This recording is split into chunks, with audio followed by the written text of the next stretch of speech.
everyone. Nice to be here. CY and I have known each other. What year were you as YEE? I was a teenager, I think. It's a long time ago. Yes, we were all teenagers then. Yeah, so it's been a while, maybe 10 plus years. Yeah, 12, maybe even longer. Yeah, so as CY said, I was working with the NEA to train the youth environmental envoys for about, I think, 15 years. The program went that I worked with them. And I have a lot of good friends, and it's great to have seen these teenagers who went through the program, or young adults, actually become quite important leaders in their fields and in sustainability. So I'm connected with many of them, CY included, and it's really nice to see them integrate the values, the skills, the mindset that they gained from YEE into their own careers, and how that is really what's needed if we're going to transition to, a better world, much more sustainable world.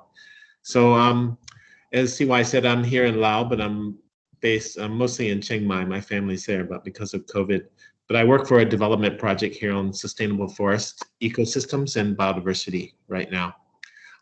It involves a lot of collaboration with key stakeholders, civil society, government, university, private sector, and trying to bring them together in Laos to actually work together, because it's the only way. And it's only through collaboration that there's going to be progress. Otherwise, it's push and pull, and you end up just going nowhere. And you have debates, obviously, in Laos with its political system. That's not always a choice to have open debates. But anyway, we do the best we can here. So what I'm going to share with you, I will upload or share my PowerPoints, is really looking at this the existential wicked problem that we're facing as a world. We are very unsustainable. We're reaching a lot of tipping points. In a sense, we are facing what you might call a perfect storm. So many different megatrends that are converging. It's not just one wave or one storm, one hurricane, typhoon, but actually multiple ones all converging at a center point, which means there's a lot more energy. And so that is giving us an existential kind of moment right now. So we're really going to have to rally ourselves as a globe, and we're going to have to do some serious reflection on why we've gotten here, and how to get out. And it's also, in every crisis, there's an opportunity, right?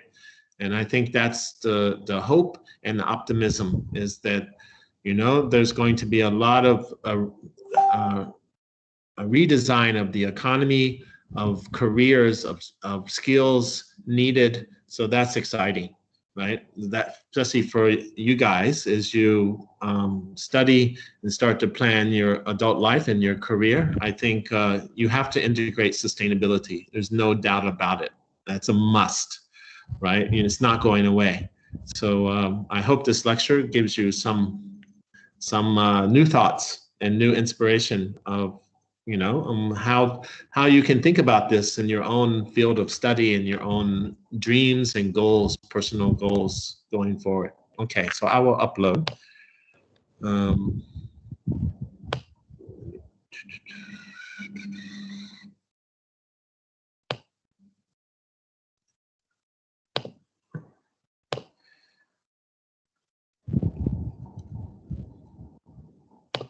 Okay, can you see that?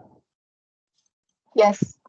Okay, so this is the picture I sent you. It's actually from New Mexico, and in the background is where I'm from, and the background is the Sandia Mountain Range, which is sacred range for the Native Americans. So the title of my talk is Designing for Sustainable Community Regeneration and Resiliency. And what I'll offer in this talk is a suggested systems approach for reimagining and redesigning our human settlements, mostly our cities, but could be towns, could be villages. But the aim is a different type of sustainability, what we call regenerative sustainability. And I'm offering a hypothesis, an if-then. If this happens, then this should be the outcome.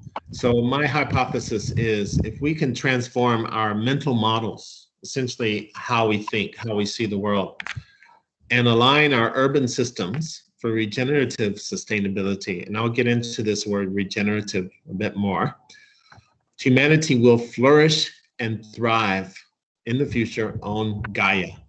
Gaia is the Greek goddess of the earth. So, and it has a lot of meaning, this word Gaia. So I won't go into that in detail. Is there an echo? So this presentation will have 5 parts. I'll start with some context setting. Robert, will you be able to, are you able to put your slides on full screen? Oh, I think they are. They're not showing full screen? Not on my side. Oh, hold on. I'm not sure why. Because on my side it shows. Let me escape. Okay.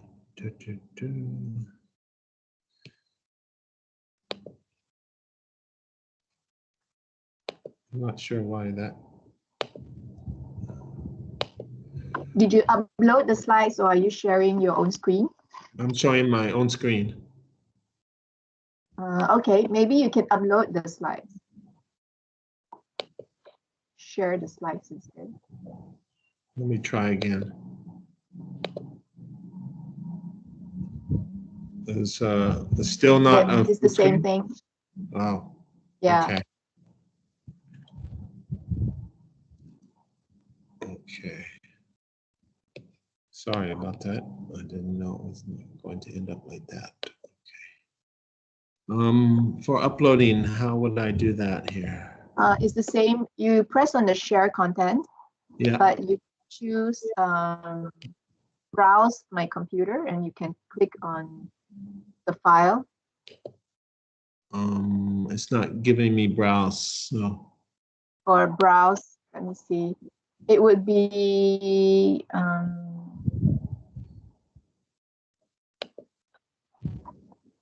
right at the bottom. No, I don't have that window. It's not saying that. Because when you put share content, you can choose screen and window. Then you can see right at the bottom. Yeah. Further down, browse. Okay. Yeah. Nothing? No, I don't have that option.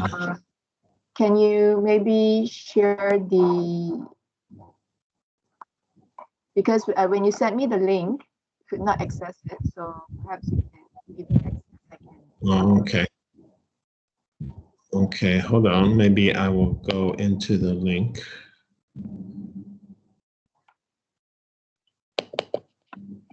And try to share it from the presentation mode in Google.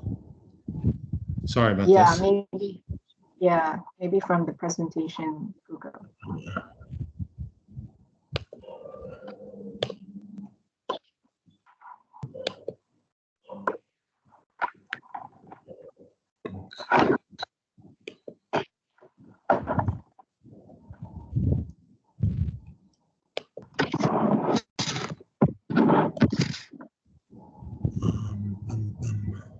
Okay.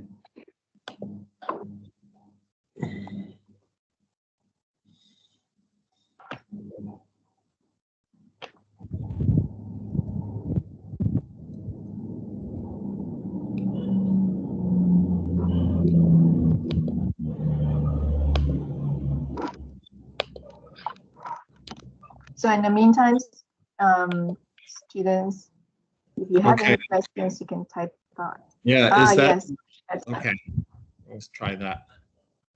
Okay, yeah. so as I said, I have 5 sections to the talk: context setting, seeking, and then go into what is sustainable development, which is what we're trying to achieve. Part 3 will be applying systems approach. So what is system thinking and how is it applied to an urban context, to a wicked problem. Part 4, I will actually go into this idea of regenerative design, regenerative culture. So what is now being called beyond sustainability. And then part 5, I will bring it back to, I think the premise is that cities and human settlements are the key to our planetary sustainability, given that more than 60% of the Earth's population lives in cities now, and that will only increase. And I will bring it to a Singapore example. Okay. So just to drop some seed questions for you to think about. What is the difference between contemporary sustainability as we know it and what I'm now calling regenerative sustainability? What are some of the key elements of this regenerative sustainability? Something to think about as I talk. Second is how and where can we best leverage the change that is needed to transform our cities, our societies. Third, what are some of the effective tools and approaches that can help us in these efforts, and how to think about this in the context of Singapore as a city going forward in the 21st century. So those are just some questions to chew on, put in your head. Some key definitions here that will appear in the talk is, first one, regenerative culture, which is a culture that creates new approaches conducive to supporting life systems on the planet. I don't think our culture for the last millennial has been one that supports living systems on the planet. It's more like snuffing them out. So regenerative culture is about regenerating all life, okay? And thus regenerative design is an approach to shape and form a system that seeks to reverse environmental degradation by creating positive impacts rather than merely trying to reduce harm or reduce damage, okay? And then finally, there's regenerative development, which is an approach for enabling human communities to co-evolve, collaborate with natural systems. So don't think in a sense that humans are only the only actors involved in designing for place. If we actually consider other living beings as equal members in the community, then we can actually not actually talk to them, of course, but we can listen and observe and try to understand their place in a community system and how our own interactions in place in that system relate. Okay, so I'll start with context setting first. I think there's enough indicators. I'm taking an old type of media, which is a magazine cover, but I think the visual is the key message here, is that all of these covers of magazines are the posts that you see on your Facebook or Instagram or Twitter are indicators that are telling us very strongly that the system we depend on, or the systems, are in big trouble, whether it's our climate system, our ecological system, our economic system, our health systems. All of these are being pushed, right? And the indicators that I'm using is just the headlines in media. I know media can be quite sensationalist, but also there is, not all media is fake news, right? It's tapping into something that is really happening. So you can judge for yourself, but I would say that these are indicators saying we need to pay attention. So if you look at our Earth, we're actually in a quadruple type of squeeze. Of course, we know that the human population has gone from, at the turn of the century, 1900s, it was around 2 billion people, right? At the turn of the 20th century to the 21st century, we were at 6 billion. So within 20 years, we're now reaching 8 billion people. So there is a population squeeze on resources of the planet and in space, as well as we're squeezed by the reduction of ecosystems and biodiversity with about 60% loss so far. There's also the climate squeeze, as we know. In 1750, when they first started really recording CO2 levels, we were at 289 parts per million. As of last year, we're at 415. So we have the climate squeeze. And then there's a surprise squeeze, things that we don't really, there's not long-term trends, but they're starting to appear on our radars, such as zoonotic diseases like SARS, MERS, and now COVID-19. So these are big surprises, okay? It could be other things like natural disasters, economic crashes, and so forth. So when I use the word sustainability, I think it's a very common word now, right? Everyone uses it. Even the coal companies, the fossil fuel companies throw in the word sustainability, right? So what is it really? It seems quite abstract if everyone's using it for different purposes, but it's supposed to be this holy grail that we're trying to achieve. I think to just break it down by the word itself, sustainability, to sustain, right? And so to an easy understanding of just the word sustainability, it is essentially a set of system conditions that can go on indefinitely in the future.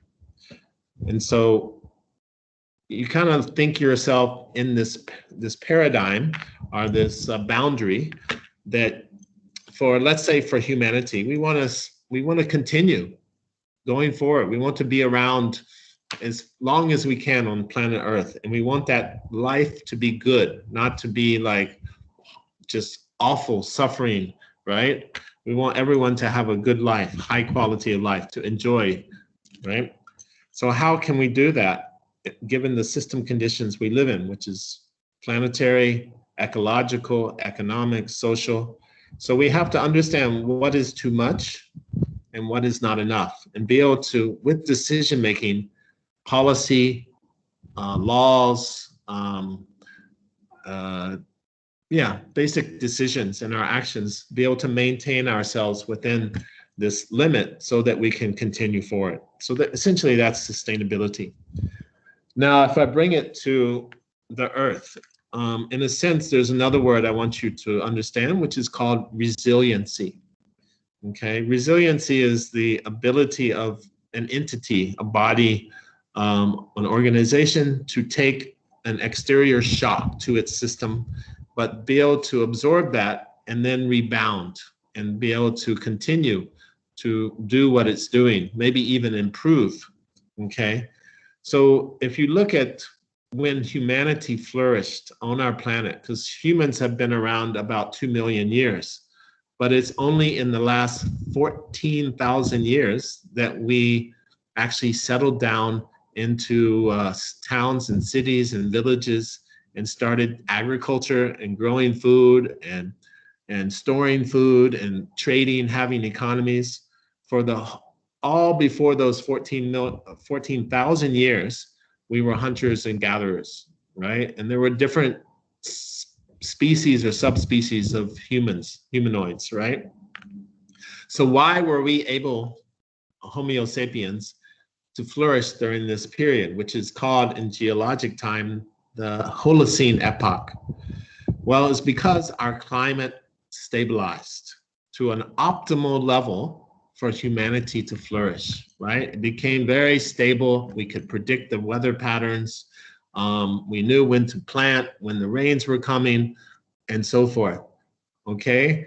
And Earth flourished itself with a stable climate. You know, the forest proliferated, biodiversity was thriving, the water cycle, there was plenty of water, there has been.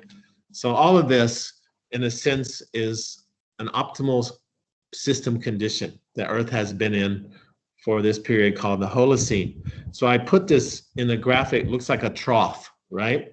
So that trough, the depth of that trough is our resiliency to shocks, right? That we can stay in this Holocene type environment system and continue to thrive. So the depth of the trough is our resiliency. However, because of what we've been doing in terms of CO2 and climate, we have, and also not just that, but cutting down rainforests, killing species, polluting our oceans and rivers, right? we have caused the resiliency, that trough, to become much more shallow, right? We don't have that deep trough anymore. So when there's an external shock, then there's a lot more possible probability that things will tip, the Earth will tip into a different state, system condition. Now you have to remember, our Earth is approximately 4.6 billion years old, according to science. It is predicted, because based on the life of the sun, of our sun, that essentially we have about theoretically 10 billion more years of existence, the Earth itself, right? But we have been on the Earth only a blip, right? But we have created such change to the system conditions that they're now calling the next geologic epoch the Anthropocene period, or the Epicene, because humans have become the dominant driver for change during this epoch. Okay, so this is what we're trying to prevent here, is the Earth tipping to a different system condition. That doesn't mean the Earth is still not spinning around the sun and is, you know, evolving, creatures are evolving, but like the dinosaurs, the conditions for humanity to thrive might not exist in this new system state, okay? So we might go extinct. That's the threat. So our existential question here is how to meet human needs without disrupting the ecological cycles of the Earth and stay within these system limits and boundaries. That's our big question. So now I dive into part two, which is we're seeking a sustainable type of development that will maintain the system conditions so that we can thrive, right? So if you look at the evolution of this movement, it actually started, I think people would agree, back in the late 60s, 1970s with Earth Day, April 24th or 22nd. It was also a few years later in 72 that the first UN conference on human and environment. So first time we actually got together as a planet, all the different countries, and talk about how human and the environment are interacting, right? And what is our responsibility as humans towards the environment and how we're connected. So only 1970. There was also a very important book that came out at that time called Limits to Growth. And this was produced by a group of MIT system modelers and researchers who built a system program, a system model, a computer model, and fed it in like 400 data points in terms of our population and resources, biodiversity, our consumption rate, the Earth's ability to absorb waste, all of these data points, and they ran various scenarios, and all the scenarios pretty much were grim in outcome, saying that essentially humanity is going to crash at the rate of consumption and population increase and environmental destruction that we're causing. And it was a very controversial book. They were even called before the US Congress to testify on their findings because it scared the business sector, right? Their findings. So going forward a bit, 1980 was probably the first time that the word sustainable development was used. It came out of the World Conservation Strategy, which eventually morphed into, in 1987, the UN commissioned a report called the Brundtland Report.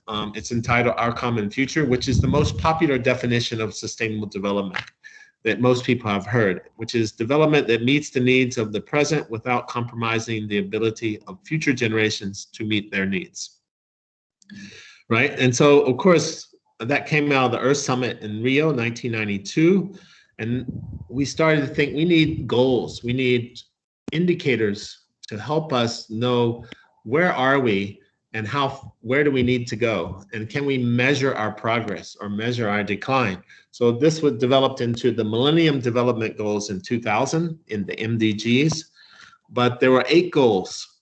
And actually the ironic thing, these goals were established by the wealthy world, the elite, the developed world, for the developing world countries, but it didn't apply to the developed world. So they were like, you know, we're affluent, we're fine, we're not unsustainable, you need to catch up. So these 8 goals, which are basically about gender, literacy, poverty, hygiene and sanitation, and there was one extra goal added on environment at the last minute, right? So environment wasn't even seen, even at that time in 2000, as something primary. So they were supposed to be finished and reached by 2015. So the MDGs finished in 2015, and it was found that we made some progress, but not even halfway toward the goals and the indicators that we had established as a world. And also it was rather unfair that only the developing world has to look at these goals and try to achieve them.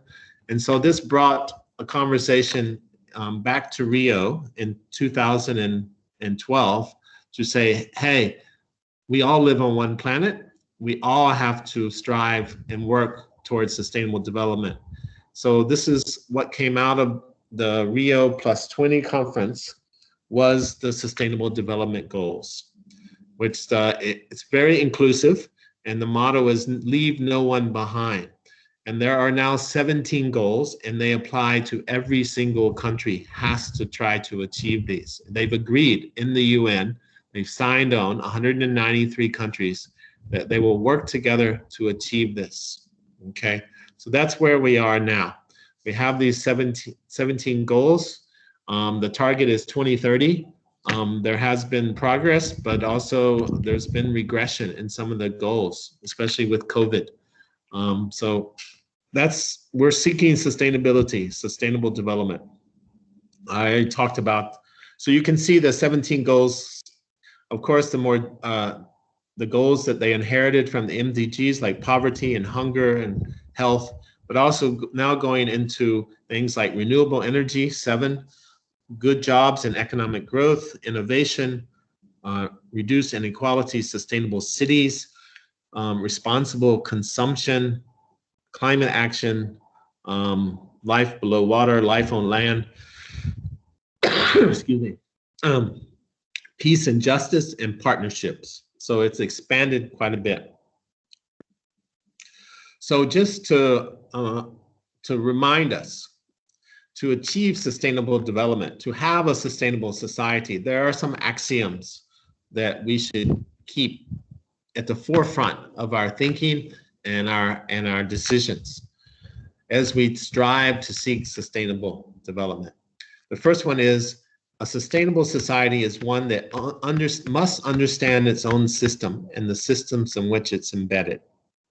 2, it looks for and responds to long-term systemic trends that affect its ability to achieve its goals. So we have lots of indicators now, lots of trends. We cannot ignore them. We ignore them at our peril. 3rd, a sustainable society changes itself internally to meet and take advantage. Like I said, there's always opportunity in crisis of the external conditions and trends. 4th, a sustainable society is one that is resilient enough to withstand short-term shocks. COVID has definitely been a shock to many countries' systems. And 5th, a sustainable society, and this is probably the most important one, does not undermine the conditions of its own existence. So that goes back to my talking about the trough and the resilience of planet Earth and how during the Holocene period, humanity thrived. So really, are we going to be sustainable if we undermine our life support systems? Okay. So now I go to part 3, which is applying a systems approach to a complex problem. And I'm going to use an example from my own life. Yeah, you want me to stop? Hello? Any questions so far? I think you can proceed. Okay, so I'm going to use Chiang Mai because this is my home. I've lived there for more than 10 years, other than the short hiatus here in Laos. And I want to apply a systems approach to a complex and wicked problem that has been getting worse and worse yearly in Chiang Mai, which is the air quality. So you can see the jewel of the north of Thailand, you cannot see mountains, even though there's mountains all around the city of Chiang Mai. Okay, so this is our wicked problem, and it's every year, and it's getting worse. So we're going to use a systems tool, which we call the System Iceberg, to understand this problem. So this is what I mean by taking a systems approach rather than a linear approach. So the iceberg is a tool that we use for thinking and trying to understand at the very beginning a wicked problem. So like the iceberg, what we see and we complain about and we often try to solve the problem is at the top of the iceberg, what is visible, right? What we see, right? So we call these events, but what we don't see is under the water. So we'll get to that. So events in Chiang Mai were like dangerous air quality. Actually, for the last 3 years, Chiang Mai has had the world's worst air quality for a 3-week period every March, starting in 2019. So we're number one, right? Even PM 2.5 reaching on the outskirts of Chiang Mai, up in the mountains, 800 parts per million, right? Whereas the World Health Organization standard is 25, okay? So you can see there were other events that were happening. People scrambling to purchase N95 masks because we couldn't breathe, right? It was before COVID, right? We just couldn't breathe. So we started wearing masks because it was just impossible. Schools were closing, children's respiratory illnesses were just increasing. Everyone was going to the hospital with their kids. The visibility was horrible. So flights were canceled. And then tourism tourists canceled their hotel reservations, right? So local economy suffers. And there's forest fires every night. Through the haze, you can see the mountains on fire, okay? So these are all events, right? So to understand why this is going on, we have to go below the surface of the water to look at what has been happening. What are the changes over time in our city? What we call patterns of behavior and trends. So if we look at some of the trends, if you go into research, you can find that air quality has been decreasing between the months of December and March for over a decade now in Chiang Mai. At the same time, ironically, tourist numbers have been increasing every year. Actually, just prior to COVID, in 2019, Chiang Mai had 9 million visitors, okay? There was an increasing number of motor vehicles, cars, motorbikes. There's no public transportation to speak of. Increasing traffic congestion is for year on year, increasing urban sprawl for the last 5 years. So more green space is getting eaten up by housing estates, and there's more condominiums. Increasing encroachment of protected areas. So the protected area in the mountains that surround Chiang Mai are starting to be reduced by agriculture. Increased hotspots in neighboring countries. So it's not only Thailand that is causing our problem, it's also Laos and Myanmar, because there's lots of fires and it's been growing and growing. Why? Because of the growing of corn for export, for feedstock, for chickens, for fish, right? Everyone's growing corn in Myanmar, Thailand, and Laos. And when you harvest your corn, you burn it. And they also want to increase their land, so they burn the forest, right?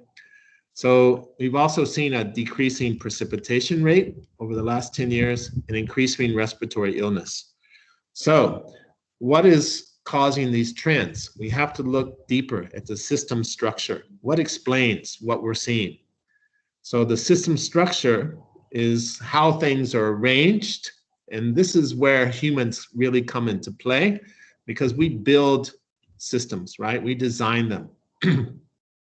So in Chiang Mai, there's a certain urban design, urban planning model that is followed. There is also government policy regards to burning, open burning. There's enforcement of laws or lack of enforcement of laws.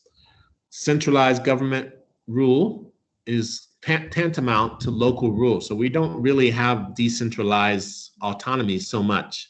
A lot of what happens in Chiang Mai as in other provinces is decreed by the central government.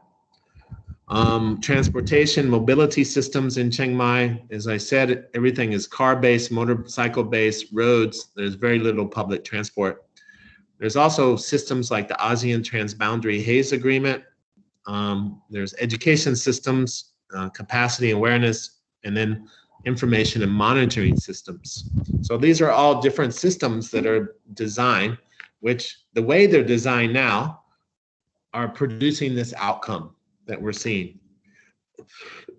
Sorry, as I said, I have a scratchy throat here.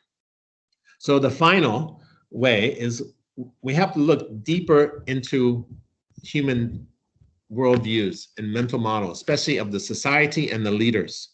What are the dominant beliefs, assumptions, and worldviews that might be telling us why we have these systems designed the way they are? Okay, and so I start with this one that says ego. Ego is really the prevailing worldview. Humans are on top. There's a dualistic view that humans are not part of the world. We stand outside the world, right, of the rest of the creatures, right? And we control, we manage, we dominate. That's an eco worldview. There's also this worldview of economic growth is tantamount, is important. GDP, that's our number one indicator. There's also an overall worldview that solving problems is very linear. We drill down, we're reductionists. We don't look at the whole system first. We look at the problem and go down deep and then try to extrapolate to the system backwards. There's also our ideas of quality of life, which involve consumption, materialism, comfort, convenience. And then in Thailand, we have Mai Pen Lai attitude, like sabai sabai, Mai Pen Lai, don't stress about it. So all these are worldviews. So system thinking itself is a vantage point from which we can try to see the way things are connected. What are all the elements, how they're connected by cause and effect and feedback towards the goal of that system. And people give system goals or the purpose that they serve. And so system thinking has us go from the events to be able to see the larger context of the patterns that are unfolding. So I don't know if you can see this graph, it's quite small, but this is from 2017 to 2021. You can see the red area, which is the dangerous air days in Chiang Mai, have been increasing those 5 years. So you see a pattern unfolding, okay? So as I said, system thinking helps us to move away from focusing on the events and the patterns of behavior and really start to focus more on the system structure, how it's designed, and our own mental models, our worldview, how we understand things work, our assumptions, our belief, our values, and try to find leverage, what we call leverage points for system change. And we identify leverage points with using when we do mapping with the red triangle, which is the Greek delta sign of change. So there are different places within a system that could be possible leverage points to change the system, right? You can see one here in the middle. You can't see my cursor, but the sustainability of urban design for active transport. I think urban design is a very high impact leverage point. Okay, so leverage point, just to give it a little bit of definition, are places within a complex system, whether it's a company, an economy, our own living body, our city, or the whole planet, where a small shift in one thing can actually produce big changes in everything else. So that's what we're seeking. How can we make a small shift, because we only have so much money, so much time, so much capacity, but if we're strategic and we understand how system dynamics, how things are connected, can we find a more strategic, more effective, high impact leverage point, which will be the game changer for us, for sustainability, right? So system thinking and tools like the iceberg, how they help us is they help us to ask the right questions toward understanding the best places that need to be levered to change, right? So if you look at the top, what should we be doing to respond to what we see now? Of course, we have to do some crisis management. We have to put out the fires, metaphorically. But that's not going to change the overall trends and behavior outputs. We'll see it again next year. We just keep solving the same problem, right? Throwing money, because we tend to, politicians especially, tend to focus on solving the problem, finding leverage at the events level. But we need to go deeper. And so at the patterns and behaviors, what can we do to prevent and prepare ourselves for a different outcome? So this is where we can anticipate and start to plan differently. Third, down at the system level, we can ask the question, what should we change in the structure of how things, the elements and how they're arranged to produce a different result or a different behavior? So that's the design level, which I know a lot of you are in the design field. So it's how we design the systems, whether it's fashion, communication, it's our political systems, it's our media, all of these things in urban. Finally, we should be asking, what are our assumptions? What are our beliefs that tend to perpetuate this system design? Should we be questioning our worldview? Should we be able to look at other perspectives, other worldviews, and transcend our own paradigm? So these are the big questions. If I go back to the Chiang Mai example, there are, of course, we need to put out forest fires up at the top. That's a leverage point. We can't just let them burn, right? But there's not much else we can do up here that's going to change the outcomes. All the high impact leverage points are down here at the system structure. Changing urban design, doing something different at government policy, doing something different in terms of enforcement, centralized government rule versus local rule. We can do something giving the local people, the communities more autonomy, more decision-making. Of course, transportation, all of these things are leverage points. But ultimately, nothing going to change until we leverage our worldview here, that we are a dualistic entity, we control nature, we're at the top. Okay. So why this is exciting, because we hear the word innovation so much. We need to innovate. We need to have an innovation creative economy. If you just have innovation for the sake of innovation, okay, maybe you'll make some money, but you're not changing the behavior of unsustainability, right? We need to apply our innovations at these leverage points. That's where we'll make change, okay? So, I mean, for us in Chiang Mai, myself and a group of people, from this issue of smoke, we found out that there was no information. There was no data. There was no information on what was the problem. How do we protect ourselves? How do we protect our children? So we got together as citizens and built our own sustainability dashboard, which we call Chiang Mai Na Yu. Na Yu is a Thai word meaning a good place to live. We want to be here, right? There's not a direct English translation, but Na Yu means, this is a good place, right? So we called this, we built our own dashboard, and we did a series of community dialogues, about 5 of them throughout the community, find out what were the issues, what are the people's concerns, what is their vision for a sustainable city. And we narrowed this down to 21 indicators or aspects.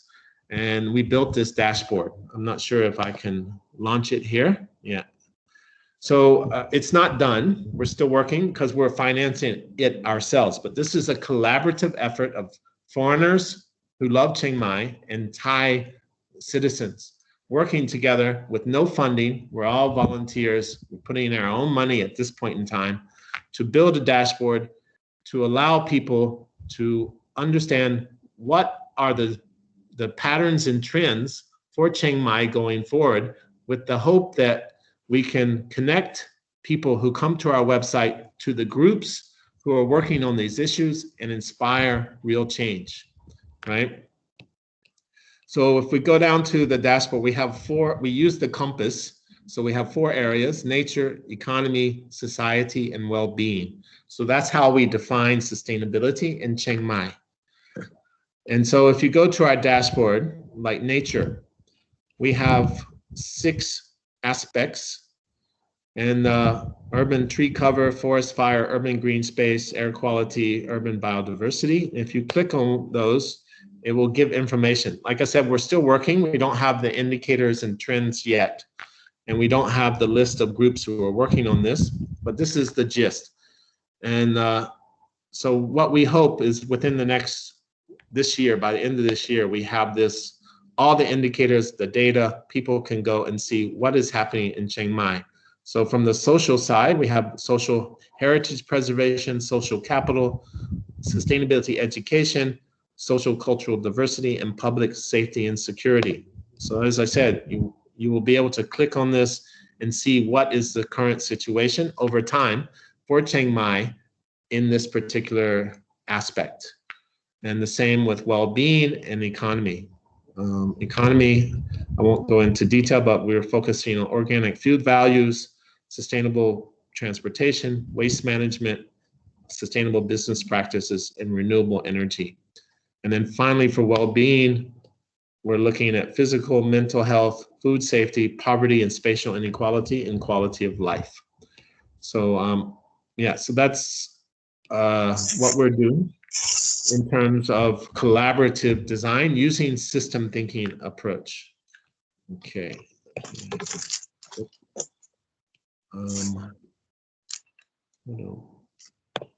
How do I escape out of here? I need to go back to the presentation. Okay. Okay, any questions so far? You still with me? Is it making? Okay, yes, making. still here, yes. Okay. So part 4. Now I want to introduce this regenerative aspect, what I call beyond sustainability. Okay.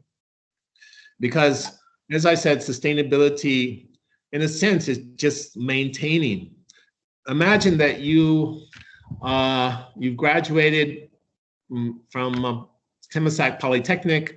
You know, you met your husband or wife while going to school. You fell in love. You got married, right?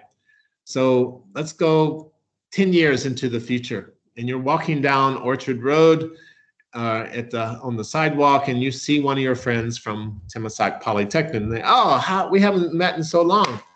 I heard you got married a long time ago. How's your marriage? And you say, it's sustainable. That doesn't sound so great, right? It's sustainable.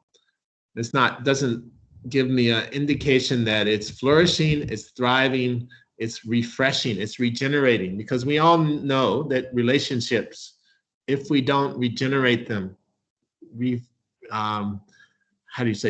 recultivate them continually, they become stale. People become bored of each other. They grow apart.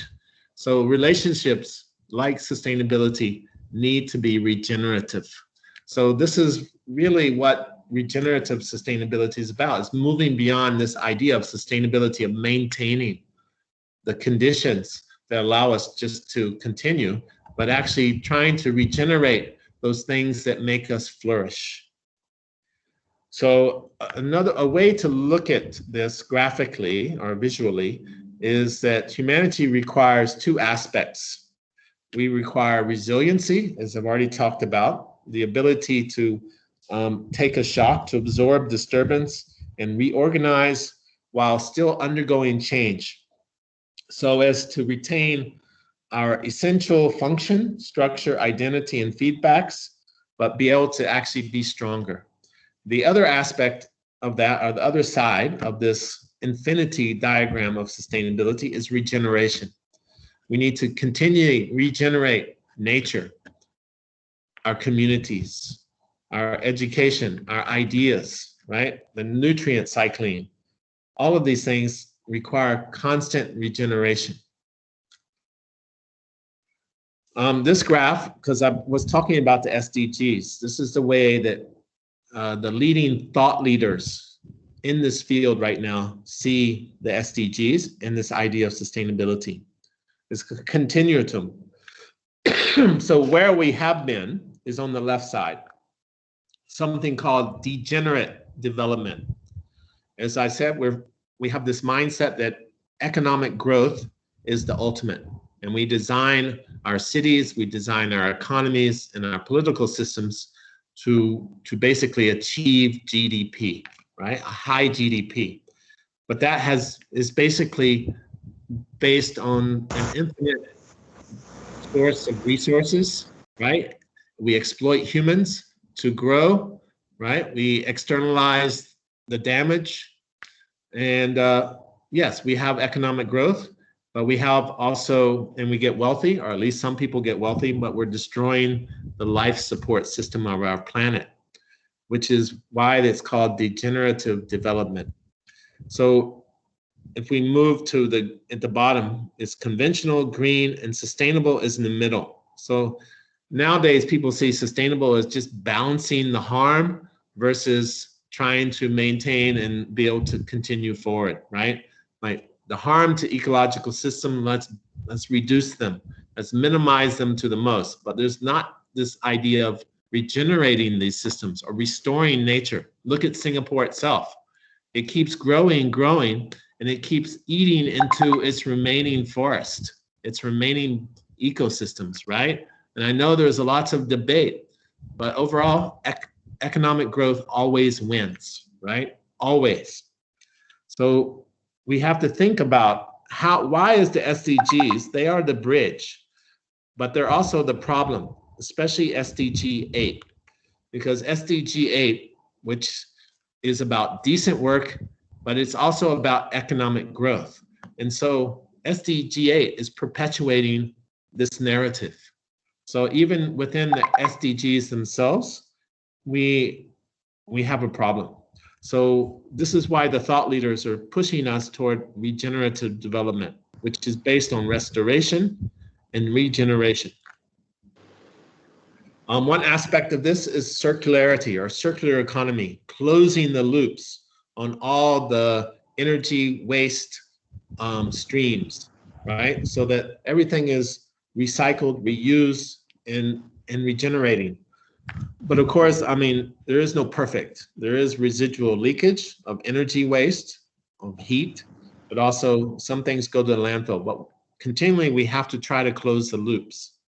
So many companies now and cities are trying to adopt a circular economy model.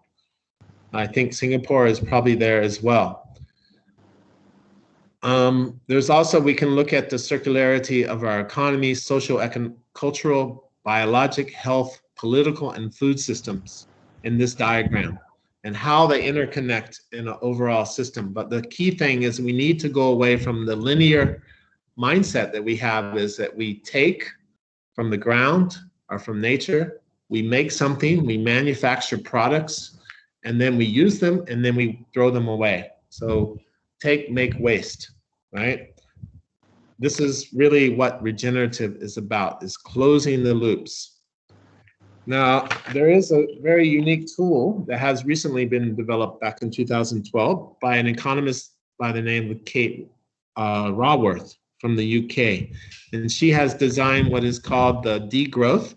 I know that sounds awful, degrowth. It's like defund the police. But it's actually, we cannot continue to grow on a finite planet. And if economy is based on growth, we're just going to continue down this paradigm, right? So she built this economic model. It's actually called the donut economics. It's a tool. And essentially, she created this visual framework shaped like a donut that seeks to replace the current endless growth model, GDP model of the 21st century. Really what she's doing is trying to eradicate poverty and achieve sustainability and prosperity for all with the means of the planet of limited natural resources. So instead of always being about growth, she's arguing that between the social foundation of human well-being and the ecological ceiling lies a safe and just space where humanity. So she's basically looking at the ecological ceiling and the social foundation and trying to look at the shortfalls and the overshoot so that we, using data, using research, we can make better decisions as policymakers so that we decrease the shortfalls in the social foundation and reduce the ecological overshoot. Right. Huh? Hello? 他出去了。 Hello?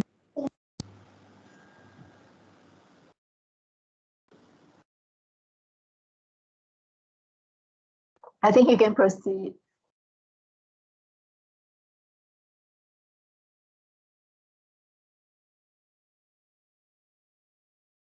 Robert, can't hear you. I think someone muted you. Hang on. Robert, you're muted. Hold on. Someone muted you. Robert, can't hear you. All right, can you hear me now? Yeah, can you go back one slide before? Okay. Missed that one. Thank you. All right. Okay. So as I said, Amsterdam itself has adopted the donut economic tool and now looking at transforming the whole city based on, as I said, this tool of really trying to increase or decrease the shortfall in all of these 12 areas of the social foundation: water, food, health, education, income and growth, peace and justice, political voice, social equality, gender equality, housing, networks, and energy, and decrease the ecological overshoot of the city from climate change to ocean acidification to biodiversity, land conversion, and so forth. So I definitely would encourage you to seek out this Amsterdam case study, which is online. So when we talk about regenerative cities, we're talking about regeneration of resources from linear to circular flows. We're talking about regeneration of natural capital and urban ecosystems from consuming to prosuming. We're talking about regeneration of urban spaces from sprawl to dense, and regeneration of communities from passive to active engagement of communities. And finally, I think ultimately, our best leverage point is transforming our mindsets from an ego mindset to an eco mindset, whereas an eco worldview represents a way of positioning ourselves as a species together with all species within this web of life. It's also a worldview that's found in, I think, most indigenous cultures, but we need to rediscover that ourselves, put us back into the web of life, which is Gaia. And there's even now a movement towards something called Siva, which is eco, but with a different sort of mindset of service. Siva means service, that we put ourselves in service to the web of life. So this is at the heart of regeneration, right? That we actively see ourselves as servants to our planet.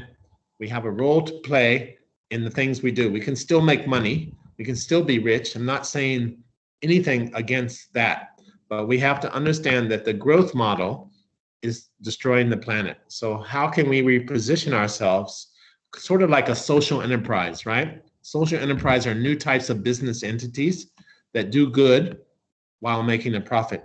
But their mission is not to, or their goal is not to make a profit. Their goal is to do good, right? But their means is by acting as a business, a profitable business. So this, in a sense, is the same thing, that we can still have a quality life, we can thrive, we can flourish, we can create, we can enjoy, right? But all of that is like a social enterprise. We're at the service of regenerating our planet for our children, right? For future generations. Otherwise, it's not going to be there. So that's the heart of Siva.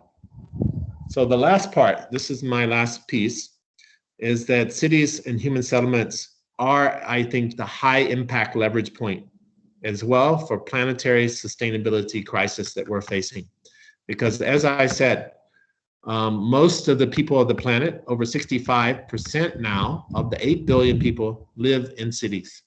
Cities consume three-quarters of all the energy that is produced.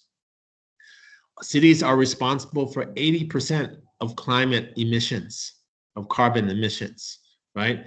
Even though cities only take up 2% of the total land space of the earth, they consume everything. And our cities do not produce energy. They do not produce food. They only produce waste, the way that they're designed now.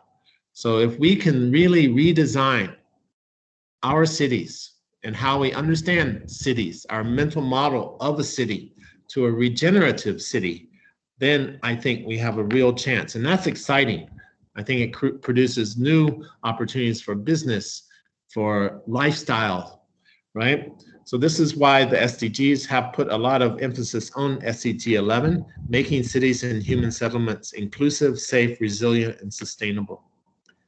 And I would say that the exciting part is that sustainability is driving the sixth wave of innovation. If you look at the history of innovation on my graph here, you'll see that now we're talking about radical resource productivity, whole system design, biomimicry, circular economy, green chemistry, renewable energy, nanotechnology, blockchain, cryptocurrency, and regenerative design. So it's an exciting time, and this is driven by sustainability.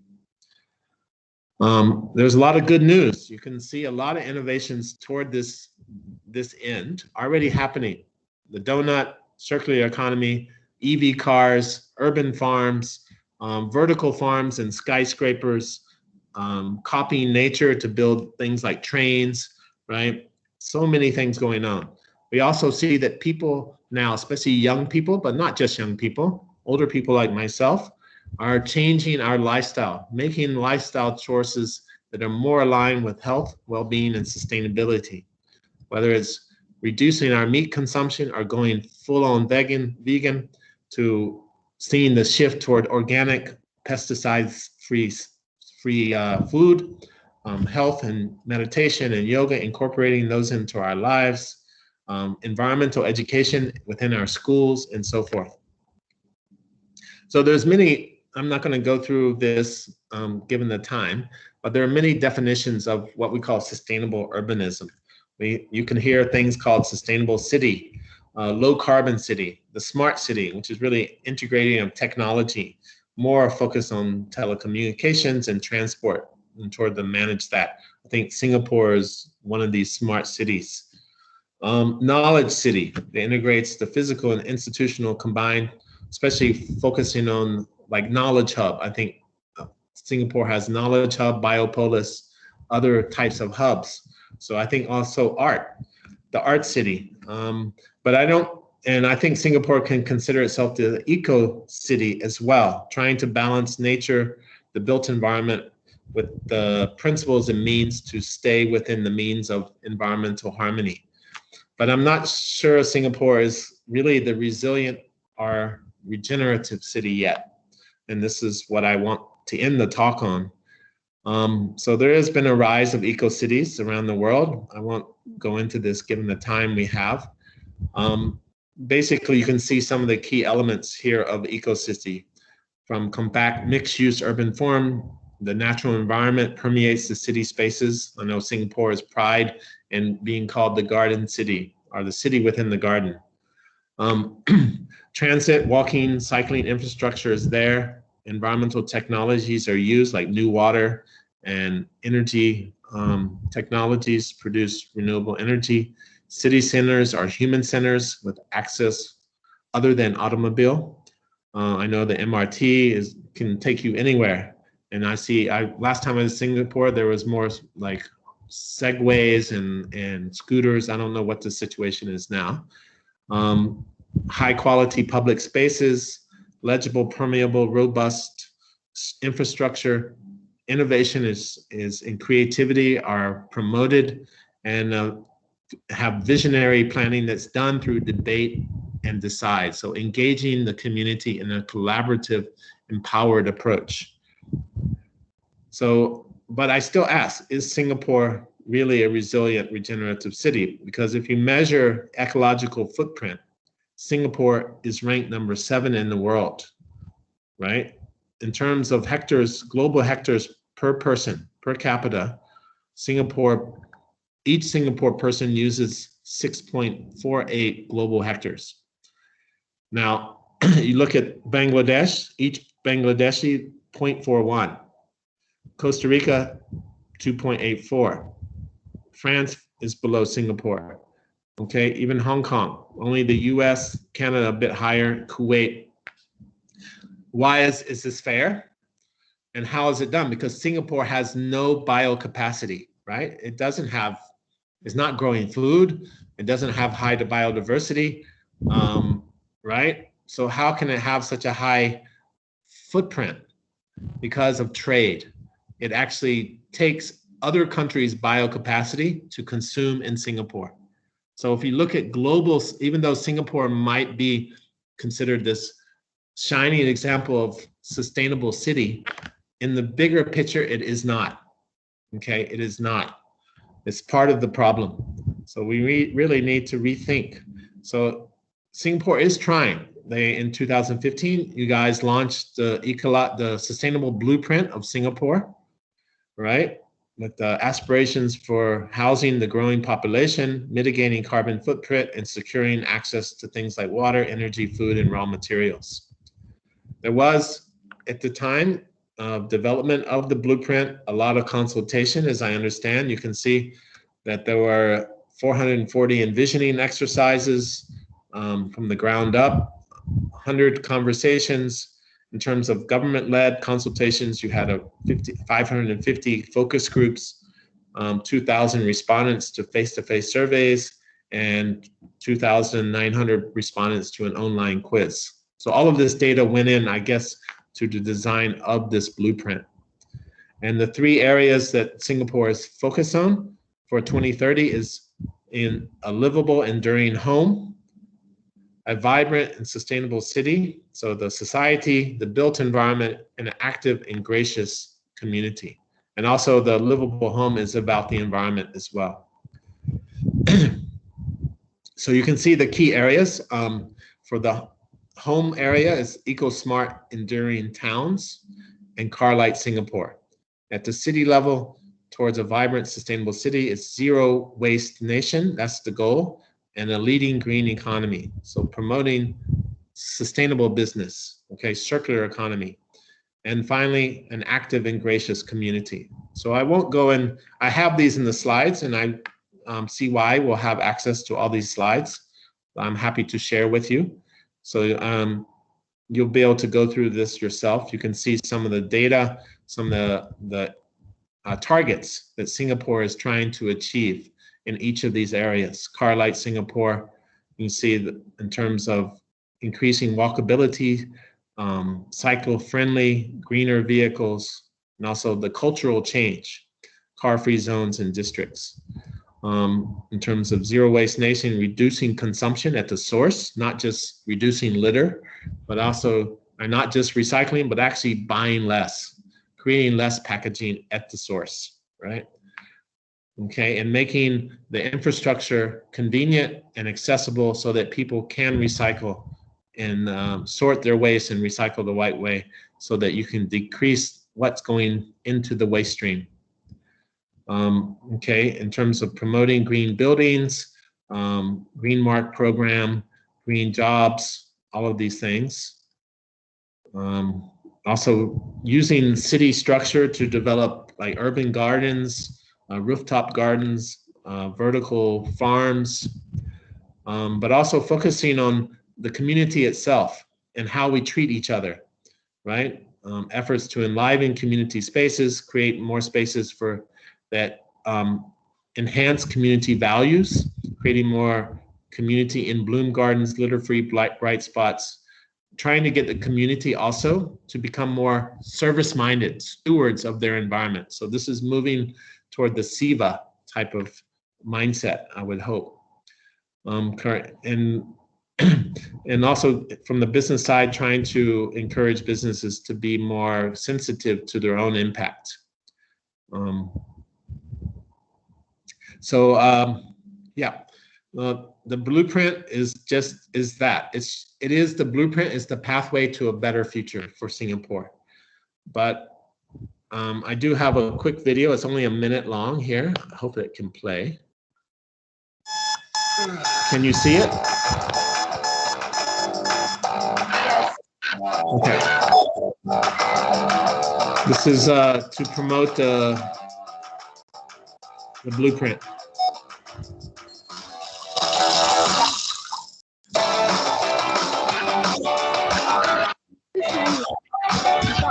It's not playing, Robert.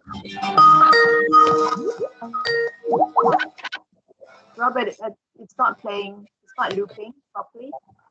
Okay. I will escape here. Okay. Hello? Yeah. Maybe you have to open it in the... Okay. Well, I will skip that for time. It's just, you can find it on YouTube. It's called A Day in the Life. It's only a minute and 50 seconds, but it's just basically a guy on his bicycle and basically seeing the different indicators that that are related, align with the sustainability blueprint of Singapore through his biking. Okay. I think this was done with a GoPro. Anyway, if we go back to a system approach, from the iceberg, we actually want to identify the elements and find out what is the dynamics that are going on, right? We want to map them out. And I would, from years of doing this, CY has done this with me in the YEE training program. This is the only way you can do system approach, a system mapping, is to bring different perspectives of people, different stakeholders with different interests, different viewpoints, bring them together in the same space and have them work to lay out their mental model of the system and work together collaboratively to design, here's what our system looks like in terms of the different elements, how they interact in cause and effect pathways, where are feedback loops, where do things loop back around, and finally, going back to this idea of leverage point, where can we leverage change? Where can we introduce through innovative creativity, design, and conceptual ideas, technologies, where can we really change the game for our city? Okay, so in this diagram, we can increase awareness, education, okay, that takes a while, but that's needed. We can work at the top like green mark buildings and the number of buildings with climate active control, but that's not a game changer. That's just helping us more reduce, that's more, how do you say, response management. Same with motor vehicle emissions. We can set standards, but it's not going to change because there's something called the overall behavior of the system, but it helps. But there's also something called the rebound effect, you know, like with LED lighting. When LEDs came on the scene, they saved money because they reduced energy use. But what happened? Cities and buildings start to put more LEDs because they're so cheap. They actually uses the same amount of energy, right? So these things are things that can be done, like recycling, but they're not game changers, right? The real game changers is here at the mindset, changing from ego to Siva. And also, as I said, I think the real game change for cities is in the design of cities, how we design them, right? Which affect community and also how we engage community, the level of engagement, the level of collaboration, the level of empowerment in decision-making, right? Whether we have to go away from the top-down expert model of we know what's good for you to really blend the two. We need direction, we need leadership from the top, but it really change has to happen from the bottom. We have to empower our citizens so they feel responsible, they feel owners of the process, and they are accountable for the outcome. So these, I think, are the key leverage points for urban change and regenerative sustainability. So finally, I have some questions for you to consider that maybe you can ask me about or you can discuss. is Singapore eco-city model really sustainable and resilient going into the future as it's designed now? Right, think about it, what I've just laid out. Do you think it's regenerative of natural capital, social capital, and human well-being? And finally, what are the high impact leverage points for Singapore urban sustainability model to transition to a regenerative sustainability model? So those are some questions for possible discussion that you can take away and really chew on as students. And whether you're talking about fashion, right? Because fast fashion is a buzzword now, and it is anti-sustainability, right?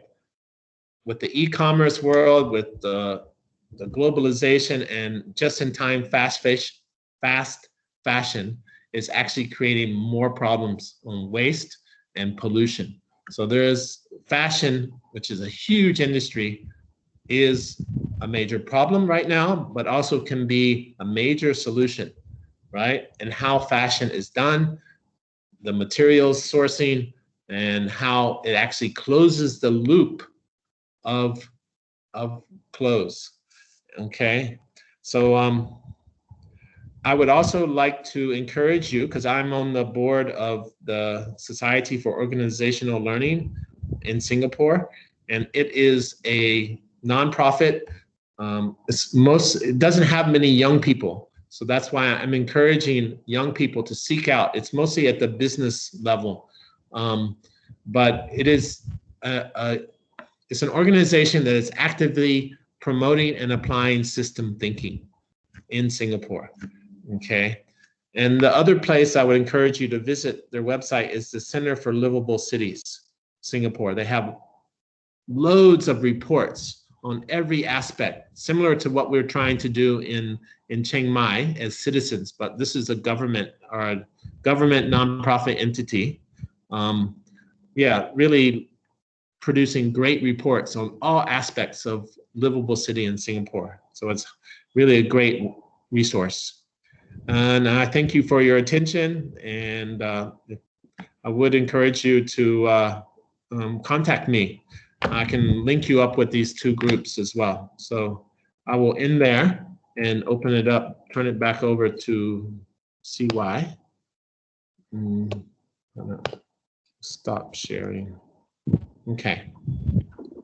Thank you for the excellent sharing, Robert. That's a lot of information. Yeah. And I just feel, oh my God, there's so much I can do as a designer. And I hope, although I don't have, 1,000 arms and legs, I hope that the school and the students will be so excited to participate, in this discussion that you've brought up. I hope there's also questions from the audience, from staff and students. Do you have any? Please raise your, or just put on your mic and go ahead and ask questions. Because there's quite a lot of you and I can't see your hands up if you put up your hands as well. 300 hands. Don't feel too shy, guys. The first thing I realized is, okay, that's one good question here. How long do you think it would take for Singapore to be sustainable? Very good question. Are we talking sustainable as I laid out, like just doing no harm and trying to maintain things in Singapore? Are we talking regenerative sustainability, right? Because as I said, Singapore is a champion of sustainability in the current understanding of sustainability, this middle balance. But when you look at the planet, Singapore is actually one of the leading consumers of resources, right? Its impact is externalized, right? If you look at all the sand that goes toward construction of Singapore's city, it doesn't come from Singapore. All that sand that goes into the concrete comes from the Mekong River in Cambodia, and it is destroying the Mekong River in Cambodia, right? But Singaporeans don't feel it, but Cambodians do, right? but it's building your city. You're externalizing the impact, right? And that's the same with palm oil, right? Yes, you suffer some haze sometime, but still palm oil is the #1 oil in all healthcare products, food products, everything. And so to deliver those products, they burn the forests in Sumatra, right? Which all those companies, many of those companies, not all of them, but many of them are listed on the Singapore Stock Exchange. Their headquarters are in Singapore. They're joint ventures with Singapore, right? These palm oil companies. So if we think about Singapore sustainability, you have to look broader. So how long? I don't think we have long. If you really look at the perfect storm of mega trends, you look at the news now, I think that's the answer. We have to accelerate F1 speed, right? Or Mach speed. So there is no, I mean, really, we have to radically transform as a city. Business as usual will not work.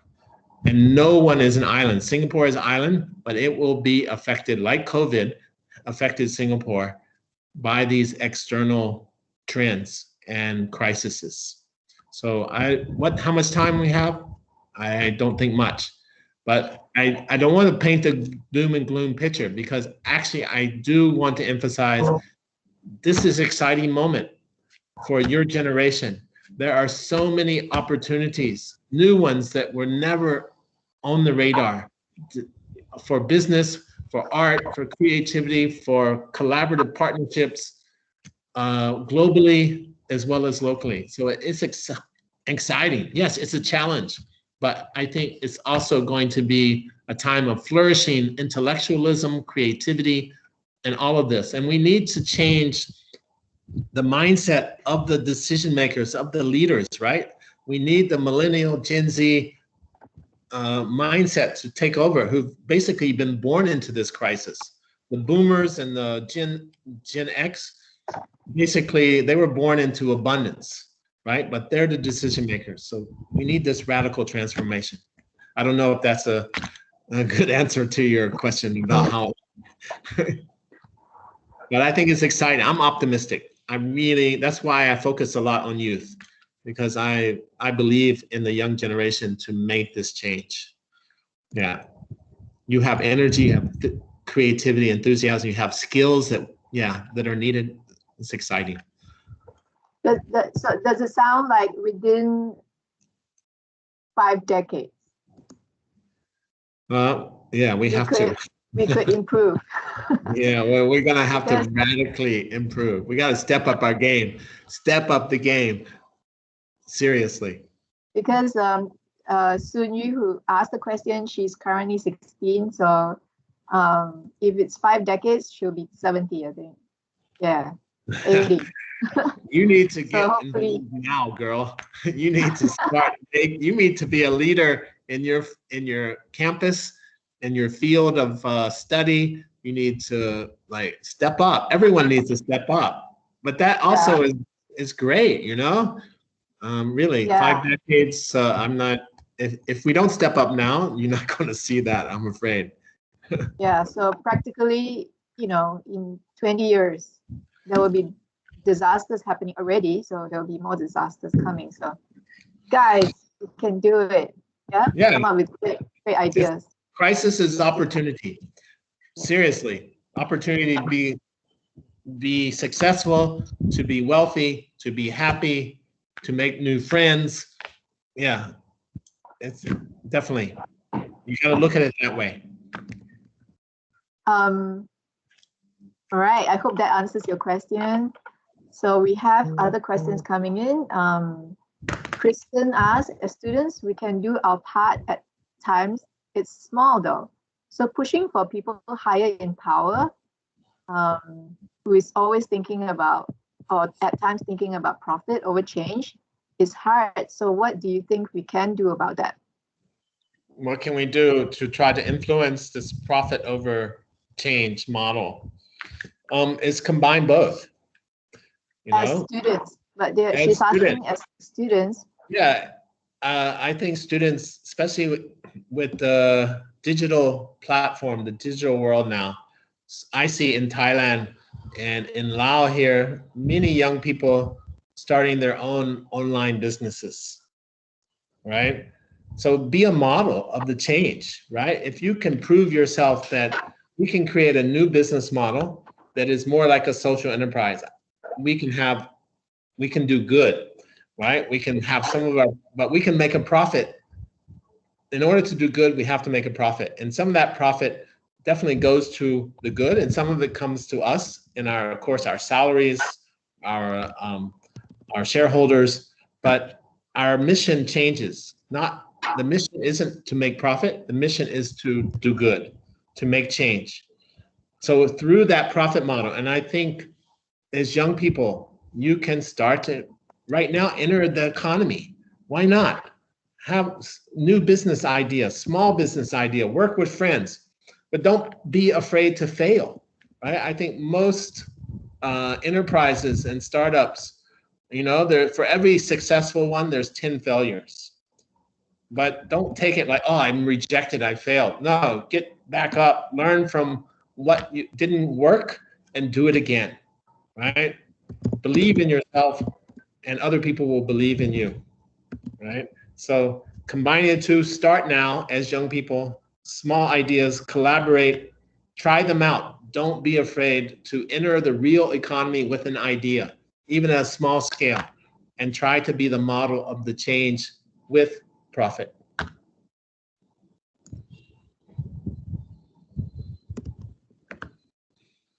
Awesome. I just typed that out for the students and me to reflect upon. I think there's another question here. Benny asks, the world is moving towards renewables. Singapore is still very much dependent on fossil. How critical is it that we move away from non-renewable energy? And what plans are there in your knowledge to go fossil free? Okay, well, Singapore has abundance of sunlight. Not all the time, we know. There are the rainy season, but it does mostly have an abundance of sunlight, right? It's an island surrounded by water. There is tidal energy that can be captured, right? The tides in and out, the waves, that is energy, right? That's kinetic energy that can be captured and stored as potential energy to be used later. The real key right now, the big innovation leverage point for renewable energy radical transformation isn't in solar panels, isn't in windmills, it's in batteries. It is in the storage of energy. You can see Elon Musk is investing. He built huge batteries factory in Tasmania, in the Mojave Desert, but it's not the old type of batteries. These are like, new types of materials. Right now it's lithium, but it's also, there's continued research into trying to make even the materials more sustainable and long lasting and can store energy longer and more energy. So really the game changer is the batteries right now. Okay, Singapore can do that, right? Right now, Singapore, and they've made the change. Before in the 1990s, up until about mid-2000s, Singapore, 80% of its energy came from fuel oil, like crude oil. Singapore doesn't have it. They import it from volatile regions like the Middle East, where there's war, terrorism, supply chain disruption. So they decided, also along with trying to reduce their carbon footprint, let's transition to natural gas. Still a fossil fuel, but much less impact in terms of carbon emissions. So within 10 years, Singapore government flipped that equation. So right now, only 20% of Singapore's energy needs comes from fuel oil, like automobiles and things like that. But 80% now is natural gas, okay? So they've already made this kind of transition in energy. So I think renewables is the next. And the Singapore government has shown with the right commitment and investment, and also I would say community involvement. This is where decentralization, and this is where the blockchain comes in. This is exciting. So imagine your HDB flat invest, the people in the flat all invest in solar panels or maybe even algae biogas in the basement and create more energy than your HDB can use. Using blockchain, you can sell that energy to other communities around you in a radius, right? So you can actually have your HDB flat be an energy producer and also make a profit, right? It can sell its extra energy using blockchain technology to other buildings or other that maybe have a deficit at a certain period of time. So this is exciting, right? And I think Singapore can tap into this. So really becoming less dependent on outside resources like natural gas, which also come from outside, a bit more localized in the Gulf and in the Malacca Straits and Malaysia and so forth. But still, it can be disrupted, right? So really, it's about localization, resiliency to catastrophic shocks, and making Singapore self-reliant on its own energy sources is doable, for sure. And there's lots of jobs to be had, designing, right? Even like fashion, can we design in clothes that produce energy, right? Whether it's from the sun or from movement, as we walk or dance, can that generate energy that's stored in really small batteries that are embedded in our clothes that we can charge our phones and devices from, right? The world's our oyster in terms of what we can innovate and create. So that's my answer. I think it's very possible Singapore to change. They have what is needed. They have a knowledge city, right? You have biopolis, you have knowledge hubs, you have science parks. If they focus their attention from the government leading, right? But then use young people and communities and universities like Thammasat Polytechnic to grasp onto these objectives and these goals, get investment from the government to inspire their students to really research and create and collaborate on these innovative ideas. But of course, the government must lead with policy and they must be committed, but they also need to open up the space to the community and for young people to be involved, to be active players, not just passive. We wait our turn until we're adults. No, youth need to be at the table, fully at the table now.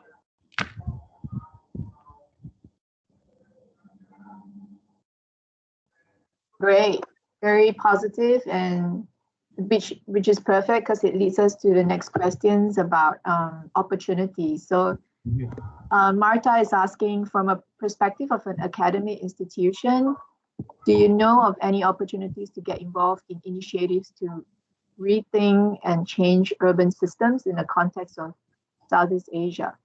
Marta is in interior architecture diplomas, and I guess she's also tapping into involvement that could be research with perspective, academic collaboration, exposure for students. Yeah. It's not my field per se, but I know that Singapore has a strong green building council. That's one place. But I know, I just don't know right now where the institutes or the associations for collaboration are, but I can, if you follow up with CY, I'm happy to help do a little research to send you some links. I don't mind, I would be happy to do that.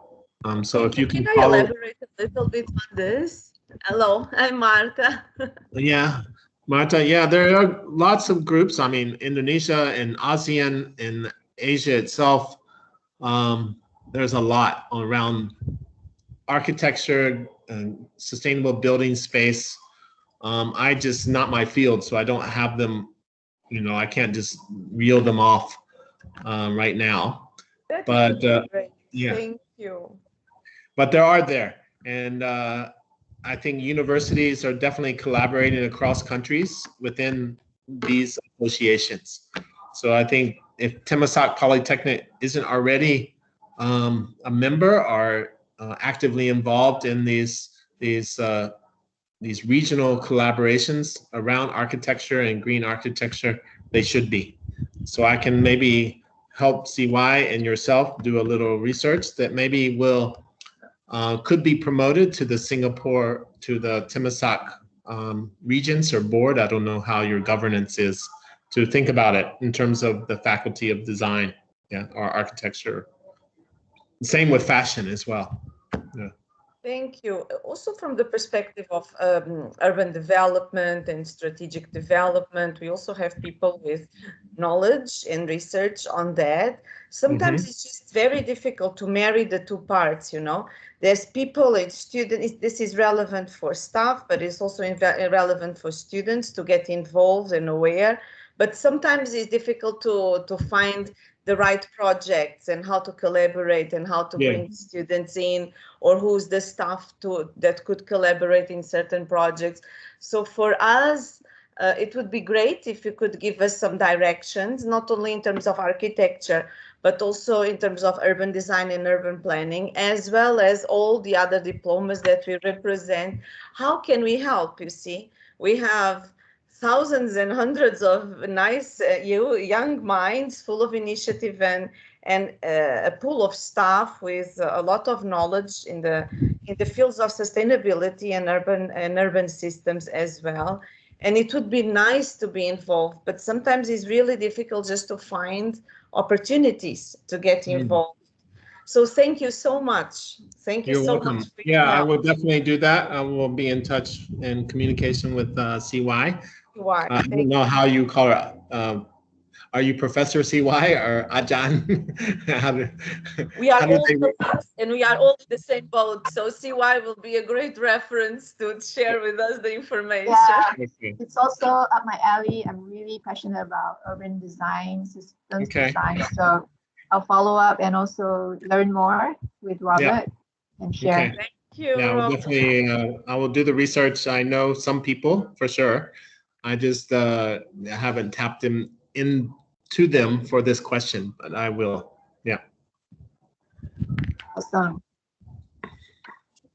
Any other questions from the ground? I have one question while I wait. It's running a little late for the rest if you need to go, but this is a recorded session. We'll share anyway. So I'm curious to know, because you mentioned Society for Organizational Learning and Center for Livable City Singapore. So how is that going? Like, how active are they to do outreach or training or program? And do you think there's an opportunity for design school to write upon this links that you passed on? Yes. I don't know much about the Center for Livable Cities. That's a government initiative. Mostly, I think they're a think tank, and they mostly do research, and they produce these really nice reports, very good reports on. But the SOL, Society for Organizational Learning, as I said, they're a nonprofit. They're basically a professional group to promote organizational learning and system thinking and practice. I'm on the board. We had a board meeting last weekend or last Tuesday, which I brought up that I'm going to be speaking to Timisoaq Polytechnic students about some of these topics, and they were quite excited. So definitely, I would say they haven't in the past really had a strong youth component. As I said, most of the members are professional consultants, adults in business and government. But in our last AGM, there was definitely agreement that we need to reach out to youth and to do more like outreach. So I can put you in touch with Purani. She's the president right now, and we can arrange that, where at least start to develop a relationship with Timisoaq, with your university, and maybe the SOL can come out and do some program. So I will follow up with that as well. Awesome. Very exciting. How about the rest of you? Hopefully you'll be as excited to participate. Any other questions, guys? You can also ask about Robert about his sustainable farm in Chiang Mai or Yes. dirt bike, right? Permaculture, which is another very interesting topic. Permaculture is really regenerative farming. Yeah, it's different than organic farming. But we could spend another hour talking about permaculture. Perma and culture. It's like permanent culture, but it's based on 3 ethics. Earth care, so stewardship of the land and the natural cycles. People care, so it's about community. It's about taking care of people, right? This is part of the agricultural ethic. And then the 3rd ethic is what we call surplus share, or fair share. So to practice permaculture, when you have abundance or more than what you need, you share it freely with your neighbors and community. So at my household, personally in Chiang Mai, we have our inside this fence garden where we grow probably 35 different vegetables and fruits and herbs. But we also, my wife plants outside the fence, right? So we have everything. We probably have 10 different species, from papaya to dragon fruit to butterfly pea to okra, that we plant outside. And a lot of our neighbors are older people, older Thai people, living by themselves or so forth. So we've told them, come in the morning, come whenever you can harvest, right? We're trying to share. So this is what we have enough ourselves for our small family within our garden. So we plant outside to share the abundance as well. And we can also harvest from outside as well. So that's the ethic of permaculture, is earth care, people care, and surplus share. So that's another topic. But that's what I practice, what my family practices in Chiang Mai. So we have about 2 hectares of land also up in the mountains, that when I retire from consulting, hopefully in about 3 years, I will focus on developing a sustainability training center and kind of working model there in the mountains of northern Thailand. Yeah, on some of these concepts and ideas. Yeah.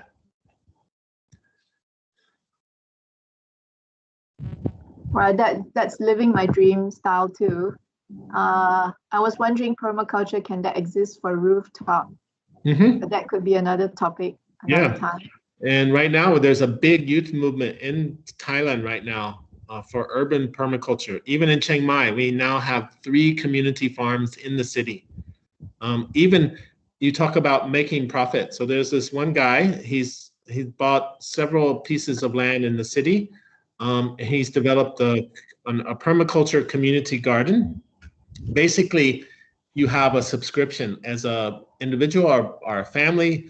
He has different size of plots, right? So you pay a fee, like a rental fee for the plot, right? The garden itself provides like the tools, the water. They have basically maintenance staff that are there. They do the basic, keep everything maintained, but it's you as a family or individual, you have to be responsible for the production and the yield, right? You have to come after work or during the weekends and add water, or if you want to add compost or something, but they have compost on site, right? So there's active composting. So now there's 3 of these in Chiang Mai. One was actually built on the old landfill, and there's one that serves just the slum area of Chiang Mai, kind of the really just marginalized people. So they've now been able to grow their own food. So all these within the city limits. And in Bangkok, there's doing this. We have a project, we have a partnership with what is called Bangkok Rooftop Garden. So they're taking the food waste from the food court in the mall, shopping mall, composting it in the basement, and then they have the garden on the rooftop, and then they're selling the produce, and then some of the produce go back to the food court. So this is really a circular closed loop model. Yeah. That's a great example, yeah? Back to the rooftop. What was this called again in Bangkok? It's called Bangkok Rooftop Farming. They have a Facebook page, and then they have another kind of sister group they work together called Wasteable, like waste and vegetable. They combine the word. I don't know how you spell it. They have a Facebook page, Wasteable, something like that. But it basically is similar, but they come at a different angle, but they work together. Yeah. They all have Facebook page. I can send you links if you're interested. Yeah, I think that would be inspirational. I only managed to grow star fruit from seed. Now it's been fruiting for hundreds of fruits for the parrots. Mm-hmm. Mulberry. Yeah, mulberry is easy mulberry. and nice. Yeah. Custard apple. Have you tried custard apple? It's very easy to grow. I've seen your photos in the past on Facebook. It's awesome. Yeah, not so good in herbs, but aloe vera. Well, I'm going to move on to the next question, which is related to what we both love in the heart. What inspired you to enter this field? That's from May Ann. Question from me. That's a big question. I think originally growing up in the U.S., and I grew up in the south of the U.S. in the country, and I basically, this is all 1960s and 70s, no technology, right? So any play was outdoors, and a lot of it was in the forest. We lived in the country. It was surrounded by pine forests and streams. We would go catch snakes and crawdads, go fishing. We'd make tree forts. We would just spend all our time outside in the forest. And when one day, when I was in 8th grade, we were coming back from school in the carpool, and all of us kids, and we were shocked. All behind our house, the forest was being leveled by bulldozers to build more houses, right? Like for a long time, there was no housing development from time I was 2 years old to like 12. And all of a sudden, boom, they're expanding all the housing estate, right? And they're just ripping the forest down. And we were in such shock. And we actually reacted quite badly. Because we were in 7th, 8th grade, we did some what is called eco-terrorism. I don't advocate it. It didn't work. But we snuck out of our houses at like 1 in the morning. All of us made a plan. Our parents were asleep. We snuck out. We met up. And we went to all the construction equipment, like the bulldozers and the earth graders and backhoes. And we ripped out all the wires. We broke all the lights. We put sand in the gas tank. We caused serious financial damage. Right? But they never knew. We came home from school the next day. There were police everywhere. Nothing that I would advocate because it didn't change. Now there's no more forest in that area. It didn't stop it. It caused someone damage. Some business lost money, but we didn't. But it was our visceral reaction, right? And I think just that shock of knowing that you can lose something so fast that is such a core part of who you are as a person, and it is your life, and it can disappear like literally overnight. We came back from school, and what was a forest in the morning was completely just dirt, and it was a shock, and that's inspired me. And I think later I studied geology in university, but I went to Africa as a Peace Corps volunteer to Botswana as a teacher. I taught in a junior secondary school for 3 years in Botswana in the remote rural area. And this is where I learned about environmental education. And I started a wildlife club with my students. And I think that's where the passion was, seeing my students who were African bush kids who, I remember the first time I took them on a hike around our school in the bush. The first animal that we saw, all of them instinctually knelt down to pick up a rock to kill the animal, because they're very utilitarian, they don't have electricity. It was food, right? So through that was quite a instrumental kind of like grounding for me, because my Western values coming in with this altruistic environmental, perspective, whereas these people who lived in poverty, my students who lived in literally mud rendezvous with no electricity and no running water, and in a desert area, Botswana is the Kalahari, for them, nature is very utilitarian.